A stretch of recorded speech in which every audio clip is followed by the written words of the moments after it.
नमस्कार दोस्तों, वैदिक एस्ट्रोलॉजी ज्ञान में आपका स्वागत है। आज मैं अपना 10th एपिसोड लेकर आया हूँ।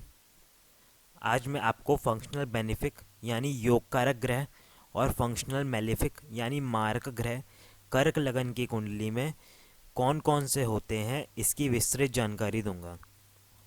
जैसा कि आप स्क्रीन में देख सकते हैं, लग्न में यानी फर्स्ट हाउस में 4 नंबर लिखा है, तो ये कर्क लगन की कुंडली बनी। कर्क राशि के मालिक होते हैं चंद्रमा देवता। कर्क लगन की कुंडली की कंट्रोलिंग पावर चंद्रमा देवता के पास होती है। कर्क लगन की कुंडली में चंद्रमा देवता पहले घर के मालिक बने। पहला घर होता है हमारी पर्सनैलिटी का यानी हमारे खुद का। तो कर्क लगन की कुंडली में चंद्रमा देवता सबसे पहले योग कारक ग्रह होते हैं। दोस्तों, चंद्रमा देवता ने अपनी मित्रता निभाते हुए सूर्य देव को दूसरे भाव का मालिक बनाया। दूसरा भाव होता है धन का, कुटुंब का और हमारी वाणी का। ये बहुत ही ऑस्पिशियस हाउस होता है। तो कर्क लगन की कुंडली में दूसरे सबसे बड़े योग कारक ग्रह होते हैं सूर्य देवता। चंद्रमा देवता ने मंगल देवता को पंचम भाव का मालिक बनाया और दशम भाव का मालिक बनाया। पंचम भाव होता है हमारी बुद्धि का, विल पावर का, हमारी संतान का, लव अफेयर्स का और अनसर्टेन गेन्स का। और दशम भाव होता है हमारे प्रोफेशन का। ये दोनों ही बहुत ऑस्पिशियस हाउस हैं। तो कर्क लगन की कुंडली में मंगल देवता तीसरे सबसे बड़े योग कारक ग्रह होते हैं। चंद्रमा देवता ने बृहस्पति देवता को छठे भाव का मालिक बनाया और नवम भाव का मालिक बनाया।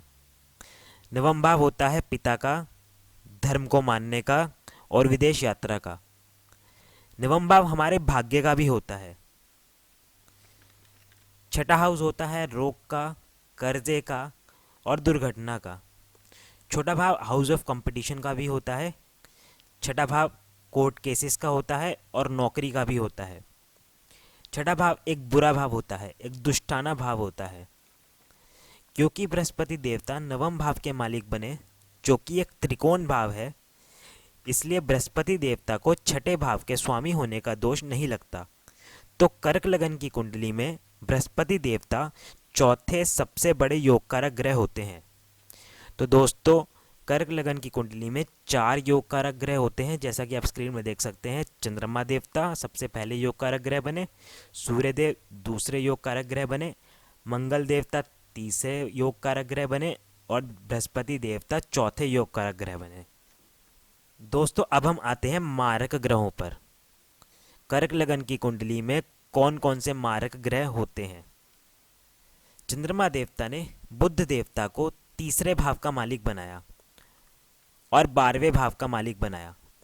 तीसरा भाव होता है मेहनत का, छोटे भाई बहनों का और छोटी मोटी यात्राओं का। तीसरा भाव कोई अच्छा भाव नहीं माना जाता। और 12वां भाव होता है व्यय का, अस्पताल के खर्चे का, जेल यात्रा का और विदेश यात्रा का। और विदेश सेटलमेंट का भी होता है। 12वां भाव एक दुष्टाना भाव होता है। तो कर्क लगन की कुंडली में बुध देवता सबसे पहले मारक ग्रह होते हैं। चंद्रमा देवता ने शनिदेव को सप्तम भाव का मालिक बनाया और अष्टम भाव का मालिक बनाया। सप्तम भाव होता है मैरिज का, डेली वेजेस का और पार्टनरशिप्स का। सप्तम भाव एक अच्छा भाव होता है, लेकिन अष्टम टू अष्टम थ्योरी के अकॉर्डिंग सप्तम भाव का स्वामी अगर लगन लॉर्ड का एंटी पार्टी हो या अति शत्रु हो तो वो मारक ग्रह होता है। शनिदेव सप्तम भाव के स्वामी बने और वो लग्न लॉर्ड चंद्रमा देवता के शत्रु हैं। तो कर्क लगन की कुंडली में शनिदेव दूसरे मारक ग्रह होते हैं। दोस्तों, तीसरे नंबर पे आते हैं हम एवरेज यानी समग्रह।